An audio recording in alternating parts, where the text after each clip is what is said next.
April 30ஆம் தேதி மறக்காம இந்த ஒரு பூஜையை பண்ணுங்க. ஏப்ரல் 30ஆம் தேதி அதாவது புதன்கிழமை அக்ஷய திருதியை காலையில குளிச்சுட்டு மகாலட்சுமி சிலை இல்ல விக்கிரகத்தை எடுத்து வச்சுக்கோங்க. தாமரை மலர்னா மகாலட்சுமிக்கு ரொம்ப பிடிக்கும். உங்ககிட்ட தாமரை மலர் இல்லைன்னா எந்த ஒரு வாசனை பூவா இருந்தாலும் பரவாயில்ல, அதை வச்சு சாமியை அலங்கரிச்சுக்கோங்க.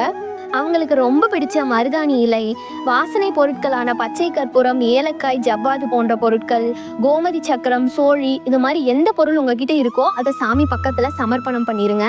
பால் பாயசம், சர்க்கரை பொங்கல், அவல் இல்ல வெறும் பால், அதுல ஏலக்காயும் கொஞ்சமா சர்க்கரையும் போட்டு வச்சு கூட நிவேத்தியம் பண்ணிக்கலாம். 108 காசுகளை வச்சு அர்ச்சனை பண்ணிக்கோங்க.